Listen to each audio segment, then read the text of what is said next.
언약을 기억하고 언약을 따라 살자, 이런 주제로 말씀을 드립니다.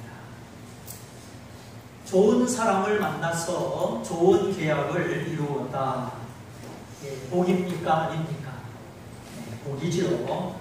반대로 나쁜 사람을 만나가지고 힘에 눌려서 억지로 안 좋은 계약을 이루었다.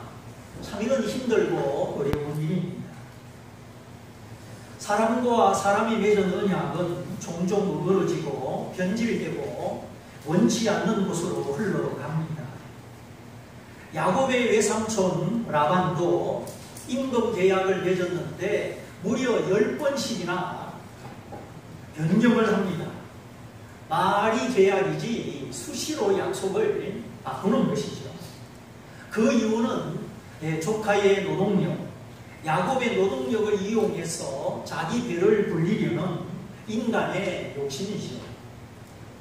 탈북 여성들의 인신매매, 염전노예 사건, 또 최근에 만드기 사건, 정말 이 세상에는 불공정한 계약, 함께 살려는 것이 아니라 이기적이고 착취적인 요소가 가득합니다.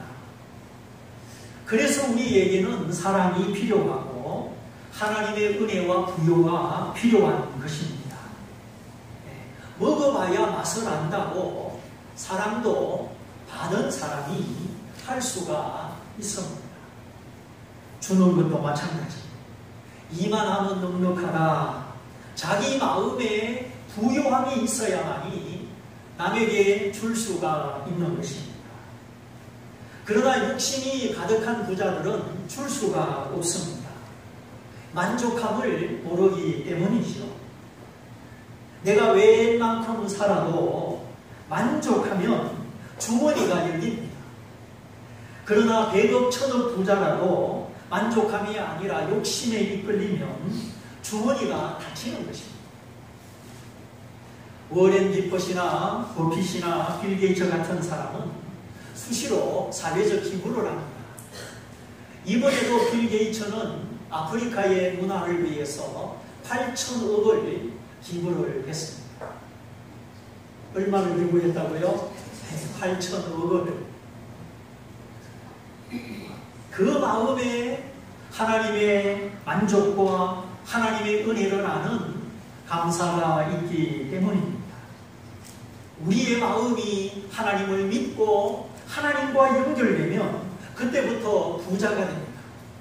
천국이 내 것이고 세상이 다 내 것이고 예수 이름이 내 것이기 때문에 그 주머니가 항상 열려있고 잔치집같이 들어오고 나가고 손님이 끊어지지 않습니다. 그러나 구두쇠 자린고비 아저씨 집에는 사람이 드나들지를 않습니다. 잔치집은 들락날락, 자린고비 아저씨 집은 대문이 아예 닫혀 있습니다. 어떻습니까? 내 주머니가 들락날락하고 사람들이 내 주변에 오고 가고 그렇게 살기를 원하십니까? 아니면 대문 닫힌 집처럼 소통이 없고 사람이 없고 그런 삶을 원치 않으시겠지요. 우리가 하나님께 바치는 것이나 사람들에게 나누는 것이나 이러한 것은 숫자의 문제가 아닌 것 같습니다. 마음의 문제죠. 내가 누구인지를 알고 어떻게 구원받았는지를 알고 하나님이 어떤 분이신지를 아는 마음의 신앙, 마음의 부요, 여기에서 예물이 나오고 구제가 나오는 것입니다. 누가 구제를 가르치겠습니까? 물론 예야 양보하며 살아라, 주면서 살아라, 그렇게 가르칠 필요가 있지요. 넌 절대 양보하지 마. 넌 절대 치지 마. 기회가 되면 남의 것도 너가 가져. 이렇게 배우고 자랐다면 나중에 커서 이 아이가 어떤 사람이 되겠습니까? 맨날 얻어맞고 살아라 그런 뜻이 아니라 다 알면서 의도적으로 양보하고 의도적으로 줄 수 있는 선한 마음, 통 큰 마음을 말하는 것입니다. 통 큰 치킨, 통 큰 세일 그런 것도 필요하지만 통 큰 마음도 필요하지 않겠습니까? 힘이 없어서 쫓겨다니고 몰려다니는 것이 아니라 힘을 가지고 자기 자리를 지키고 역량을 가지고 통 크게 더불어 함께 살아갈 줄 아는 사람, 이 사람이 이 사회의 지도자고 빛과 소금이 아니겠습니까? 근데 많이 가진 부자, 힘 있는 권세자, 그러면 뭐합니까? 웅덩이에 고인 물처럼 꼼짝을 하지 않습니다. 그 힘과 불을 신의 물이 흘러가듯이 멈추지 않고 흘러서 동네를 살리고 들판을 살리고, 그래 물이 흐르는 곳에 아이들이 놀러 나오고 여인들이 빨래하러 나오고 농부들의 일손이 바빠지잖아요. 그래서 인류 역사는 다 강을 끼고 발달을 했습니다. 저 중동의 유프라테스강, 티그리스강, 인도의 겐지스강, 중국의 황하강, 양처강, 독일의 라인강, 영국의 템스강, 우리 한국의 한강, 인류 역사는 물이 없이는 존재하지 못했습니다. 산과 바다와 물, 계곡마다 물이 흐르고 그 물이 모여 강이 되고 강이 바다를 이루고 하나님이 물을 통해서 만물의 생명을 유지하고 있습니다. 그러므로 물을 물로 보면 안 됩니다. 이 더운 여름철에 물을 자주 마셔야 됩니다. 새벽에 일어나면 한 컵을 탁 마시시고 또 식사 30분 전에 한 컵을 마시고 소화도 잘 됩니다. 식후 2시간 후에 또 한 컵을 드시고 하루에 7컵을 드셔야 됩니다. 우리 인체의 70%가 물이기 때문에 깐난 신생아는 95%가 물입니다. 이 물이 이 혈액 속에 근육과 세포 속에 있어야 사람이 건강하게 됩니다. 특별히 땀 흘리고 일하는 사람들, 운동하는 선수들은 더 물을 많이 마셔야 됩니다. 자, 우리 옆에 분과 인사 한번 해보겠습니다. 물을 물로 보지 맙시다. 근데 물을 물로 보고 사이다, 콜라, 음료수를 물보다 더 많이 마신 분은 회개해야 돼요. 그 물을 물로 봐서 그래요. 사막에 가면 금이 귀해요, 물이 귀해요. 금덩어리 아무 소용없어요. 옛날에 두 형제가 주먹만한 금을 주었는데 배 타고 강을 건너가다가 그만 형님이 그 금덩어리를 강물 속에 던져버리잖아요. 아이고 형님, 그 귀한 금을 어찌 강에 던지십니까? 아우야, 이 금덩어리 때문에 너와 나 사이에 의가 상하려고 하니 차라리 없는 게 낫겠다. 이 형님 생각에 금을 얻어서 이걸 누가 더 많이 가지나. 그래서 이 금 때문에 동생을 잃는 것보다 금을 버리고 형과 아우 사이좋게 지내는 것이 더 낫겠다. 우리는 때때로 포기할 것을 포기할 줄 아는 지혜와 결단이 필요합니다. 억지로 매달리고 억지로 소유하고 그것이 더 마음의 짐이 되고 신앙의 담력과 평안을 잃어버리는 것입니다. 포기해야 될 때 포기할 줄 모르면 하나님의 은혜가 끊어집니다. 내 영혼에 임하는 풍성한 은혜, 이 은혜의 척줄이 메마르게 되는 것입니다. 하나님을 믿지 않는 불신이기 때문에 그렇습니다. 그러므로 양보하고 구제하는 삶을 말로도 가르쳐야 되지만 부모가 그렇게 살아가는 모습을 보이는 것이 가장 좋습니다. 바라기는 우리 모두의 마음에 하나님의 부요, 하나님의 은혜가 넘쳐서 이해받기보다 이해하고 용서받기보다 용서하고 사랑받기보다 사랑하는 이런 성숙함과 은혜의 풍성함이 항상 머물기를 바랍니다. 강이 흐르면 사람들이 모여듭니다. 하나님의 부요, 하나님의 은혜가 있으면 주머니가 열리고 사람들이 모여드는 것입니다. 오늘 열국의 아버지, 많은 사람의 아버지 아브라함처럼 우리의 영향력이 넓어지고 확대되는 이 은혜가 있어야 하겠습니다. 하나님이 할례의 언약을 명하시기 전에 아브라함의 이름을 바꾸어 주십니다. 지금까지는 아브람이었고 하나님이 바꾸어 주신 이름은 아브라함이었지요. 에이브라함 링컨, 바로 이 아브라함과 똑같은 이름입니다. 에이브라함 링컨의 영향력이 세계 역사 속에 널리 퍼진 것처럼 오늘 하나님도 아브라함을 열국의 아버지로, 모든 민족의 아버지로 이름을 바꾸어 주십니다. 에이브라함 링컨 대통령은 미국이 가장 존경하는 대통령이죠. 그의 신앙, 그의 삶이 하나님의 마음으로 선한 뜻을 이루었기 때문입니다. 그러므로 우리는 얼마나 높이 올라가느냐, 얼마나 성공하고 출세하느냐, 그것이 우리의 목적이 아닙니다. 내가 있는 곳에서 내게 주신 믿음과 재능으로 얼마나 선한 뜻을 품고 선한 일을 행하느냐, 흘러가는 강물처럼 이 사회 속에 선한 영향력이 확대되어 가는 것, 그래서 내 주변에 하나님의 나라가 임하고 하나님의 통치가 이루어지는 것, 이것이 우리의 목적입니다. 하나님의 뜻입니다. 우리가 이 선한 뜻을 품고 하나님 앞에 달려갈 때 우리 하나님이 아브라함을 축복하시고 그 자손, 그 후손을 축복하신 같이 하나님이 우리와 우리 자손들을 축복하십니다.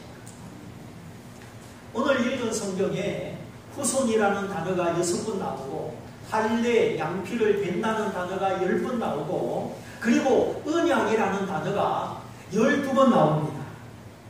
우리가 하나님을 사랑하고 우리 마음의 완고함을 버리고 마음을 부드럽게 마음의 할례를 받으면 하나님의 언약이 우리의 후손을 축복하시고 우리의 영향력이 확대되게 해 주신다는 것입니다. 우리가 하나님을 사랑하면 하나님이 우리의 삶을 통하여 역사하십니다. 아브라함아, 나와 너 사이에 내가 언약을 세워서 너의 후손을 축복할 것이다. 어떻게 축복하시느냐? 너의 거하는 이 땅 가나안 일경을 줄 것이요, 이 가나안 땅이 영원한 기업 빼앗기지 않는 땅이 될 것이다. 그리고 나는 그들의 하나님이 되리라. 나중에 아브라함이 번제를 드렸던 모리아 산, 아브라함 당시 지명이 모리아였지만 하나님이 그 이름을 바꾸어 예루살렘이라고 하셨습니다. 하나님의 평화, 지역의 평화, 모두의 평화라는 뜻입니다. 하나님은 개인의 출세보다 모든 사람이 더불어 함께 잘 되기를 원하십니다. 나 혼자의 안녕, 나 혼자의 출세, 혼자의 평안보다 모든 사람이 평안하기를 원하십니다. 구원받는 것도 마찬가지. 하나님은 모든 사람이 구원을 받으며 진리를 아는 데 이르기를 원하시느니라. 하나님의 마음은 개인의 출세, 개인의 안녕이 아닙니다. 오늘 우리가, 우리 자녀, 우리 가정, 우리 회사, 우리 교회가 이 점을 이해하고 있느냐? 개인이 아니라 모든 사람을 향하시는 이 하나님의 마음을 순종하고 있느냐? 이것은 그 한 사람의 인생, 그 가정, 그 회사, 그 나라가 세워지느냐, 세워지지 않느냐 하는 갈림길. 그런데 오늘 이 세상은 미국 우선주의, 보호무역주의를 외치고 있습니다. 각자가 잘 살고 우리 집만 잘 살고 우리 나라만 잘 살고, 이런 소비문화, 향락주의, 가족주의에 빠져들다 보니까 전 세계가 담을 치고 벽을 쌓고 이제는 함께가 아니라 각각 자기 길을 달려가고 있습니다. 유엔도 있고 있고 나토도 있고 OECD도 있고 후도 있고 세계를 지키려는 여러 가지 조약과 기구들이 있습니다. 연합과 일치와 하나됨을 추구하고 있지만 그 힘이 점점 미약해지는 것을 보게 됩니다. 지금부터 65년 전에 우리 한국에 6.25 사변이 발발했을 때 전 세계에서 16개 국가가 이름도 모르는 국가들이 군대를 파병하여 주었습니다. 또 모두가 반대했지만 메가더 장군의 신앙과 기도의 결단으로 인천 상륙작전이 성공했습니다. 무조건 상륙을 감행한 것이 아니라 수많은 함포들이 포문을 열어서 대륙은 진지를 퍼놓은 다음에 무력화시켜 놓고 그리고 상륙을 하였습니다.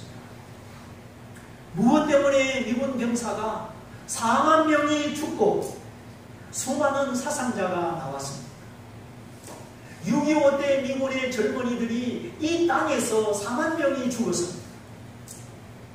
한국군이 외국에 나가서 값없이 4만 명이 죽은 적이 있습니까? 없습니까? 없습니다. 그것도 다 자기 나라 배를 타고 자기 나라 물자를 가지고 와서 이 땅에 쏟은 것이죠. 미국을 비롯한 유엔의 16개국의 파병은 더불어 함께라는 정신 때문이었습니다. 제가 믿기로 오늘도 우리 사회, 우리 시민 정신 속에 더불어 함께 살자 이 정신이 살아있다고 믿습니다. 주님이 말씀하셨죠.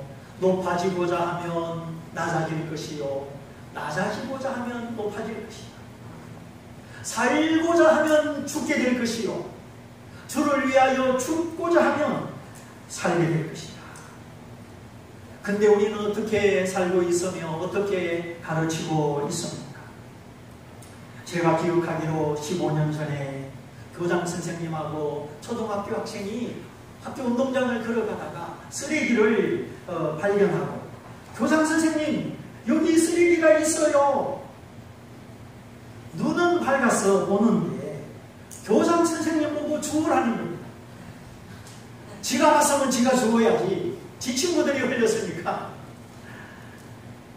근데 교장 선생님 여기 쓰레기가 떨어져 있어요. 이게 15년 전에 신문에 났던 이야기입니다. 나는 이 쓰레기하고 무관하다. 나는 부잣집 자녀라. 이 쓰레기를 주울 사람이 아니다. 1, 2학년, 2, 3학년 초등학생들의 머릿속에 이런 생각이 들어있는 것입니다. 누가 그렇게 가르쳤습니까? 그러더니 요즘은 학부모가 학교에 찾아가서 교사를 폭행합니다. 얼마나 사람이 약해져 가는지. 너무나 만연한 이기주의, 내 자식, 내 가족 우선주의, 이거를 어떻게 다 말로 설명하겠습니까? 저는 혜린이, 채린이 참으로 사랑하지만 그렇게 가르치지 않습니다. 쓰레기는 꼭 쓰레기통에 가서 버리게 합니다. 한 번은 여기 공원마당에 휴지를 줍고 그러는데 여기도 있어요, 저기도 있어요. 막 화단까지 다 뒤져가지고 30분 동안 죽은 적이 있어요. 그야말로 공원을 다 청소했습니다. 솔직히 저는 여기 눈앞에 보이는 데만 하고 싶었는데 애들은 거기가 아니야. 구석구석을 다 뒤지는데 그만하자 하고 싶었지만 할 수가 없었어요. 우리가 마음의 할례를 받으면 내가 아니라 남이 보입니다. 우리의 마음에 미련함이 떠나고 완고함이 무너지면 나만, 내 자신만, 그게 아니고 우리가 보입니다. 만약에 우리가 예수 믿고 남이 안 보이고 우리가 안 보이고 공동체가 안 보인다. 이거는 뭔가 잘못된 것입니다. 주님은 나를 살리고 세상을 살리려고 십자가에 죽으셨는데 그 십자가의 죽음을 믿고 구원받은 우리가 남이 보이지 않고 이웃이 보이지 않고 나만 보이고 내 자신만 보이고 내 회사, 내 교회 아닙니다. 나가 아니고 우리입니다.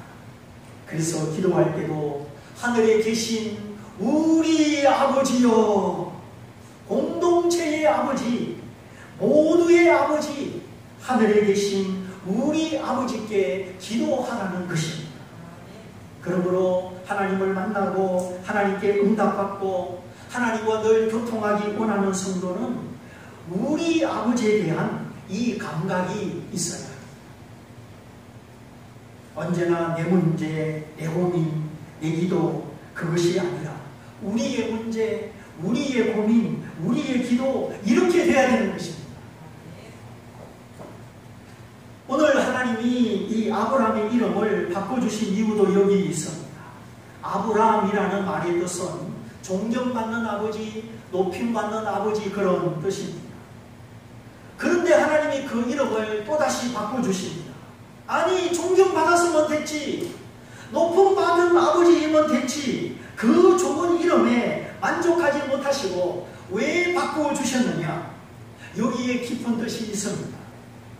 오늘 우리 사회에 성실하고 책임감 있고 남에게 해를 끼치지 않고 불법을 저지르지 않고 그래서 존경받고 높임받는 사람들이 있습니다.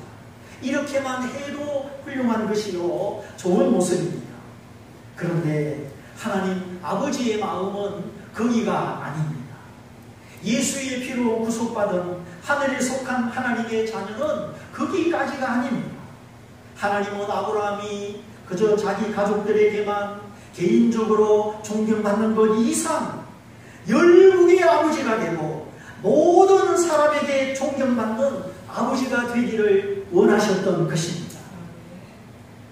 내가 성실하고 노력하고 법을 지키고 그래서 내 가족들에게 존경받고 인정받고 일정한 지위를 차지하는 것 그 이상 이웃을 돌아보고 나와 상관없는 사람들을 생각하며 약한 자, 소외된 자, 힘없는 자, 그들과 더불어 함께 살아가는 선한 사람, 선한 영향력의 사람이 되는 것입니다. 그래서 너희는 이 세상의 소금이요 이 세상의 빛이다. 이 세상은 부패했지만 그래도 너희는 이 세상의 부패를 방지하는 소금이다. 맛을 내는 소금이다. 이 세상은 캄캄하고 어둡지만 그러나 너희는 이 세상의 어두움을 밝히는 빛이다. 그러므로 하나님의 자녀의 맛을 나타내고 하나님의 자녀의 빛을 나타내는 것입니다. 소금은 부뚱하게 두리고 있는 것이 아니죠. 여기저기 들어가서 녹아서 맛을 내려고 있는 것이죠. 등불은 불을 밝히려고 높은 곳에 잘 보이는 곳에 걸어서 모두가 넘어지지 않고 길을 잘 볼 수 있도록 밝히는 것이죠.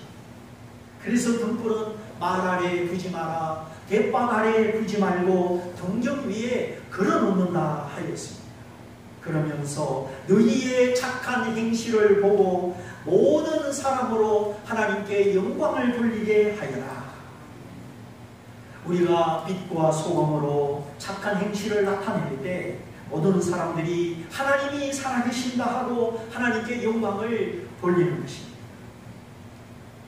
오늘 말씀이 조금 부담이 될 수도 있습니다. 아, 예수 믿는 것이 저런 것인가? 예수 믿으면 이렇게 살아야 되는가? 조금 어렵다, 부담된다, 이런 생각이 들 수도 있습니다. 그러나 주는 사람이 복이 있습니다. 불의와 이기심과 악으로 사는 것보다 하나님의 의와 사랑과 선으로 사는 것이 훨씬 더 평강이 있고 복이 있습니다. 그리고 중요한 것은 하나님의 언약이 우리를 이런 사람으로 만들어 가신다는 것입니다.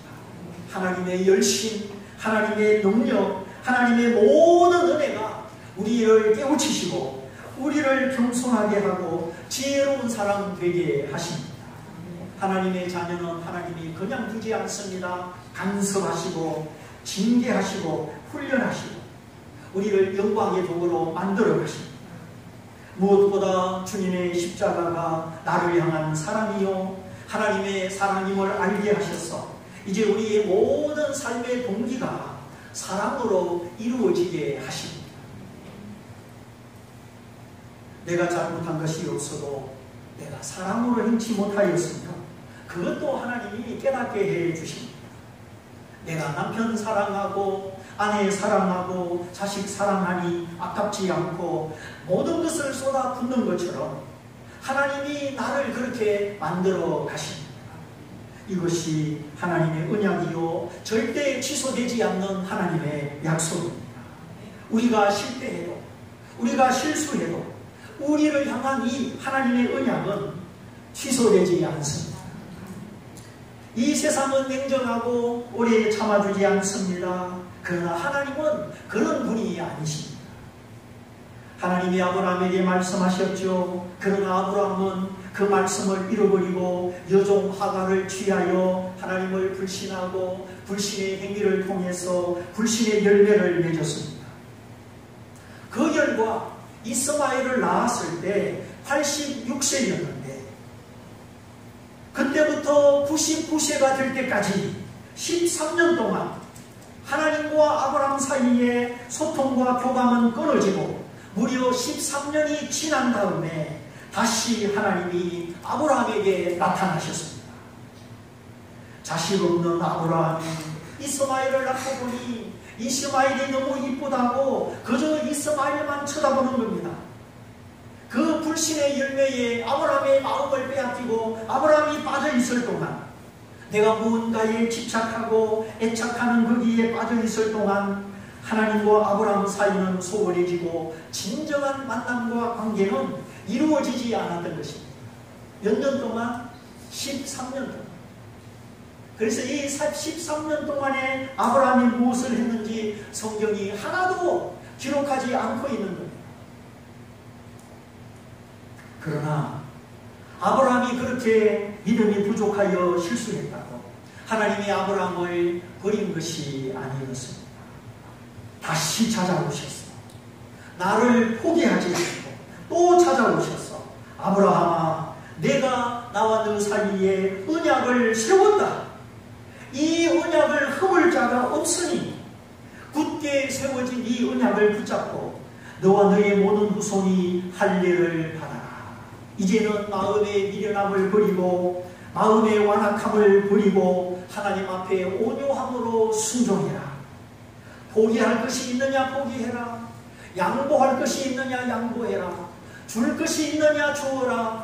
갚을 것이 있느냐 갚아라. 어리석은 집착과 완고한 애착을 버리고 마음의 할례를 받아라. 온유와 순종으로 이 할례를 받을 때 하나님은 아브라함과 그 후손을 열국의 아버지로 제사장 나라로 영향력 있는 사람으로 세워주셨습니다. 포기하지 않으시는 하나님, 큰 열심과 사랑으로 끝까지 나를 찾아오시고 나를 만드시는 하나님, 13년간의 관계가 소원했지만 다시 찾아오신 하나님, 이 언약의 하나님, 사랑의 하나님을 힘입어서 이제 실패를 기리고 성공으로 나가시고 나를 벗어나 우리로 나가시고 이제는 불신앙의 걸음이 아니라 하나님을 믿고 따르는 신앙의 걸음으로 나가셔서 저와 여러분의 신앙의 빛이 날마다 더 멀리 퍼지고 확대되어 가시기를 주님의 이름으로 축원드립니다. 축원드립니다. 우리 말씀을 붙잡고 같이 기도하겠습니다. 주님, 우리 개인의 출세, 개인의 영광이 아니라 하나님을 대신하여 하나님의 선한 뜻으로 하나님의 빛과 소금으로 이 세상에 나타나는 하나님의 자녀가 되기를 원합니다.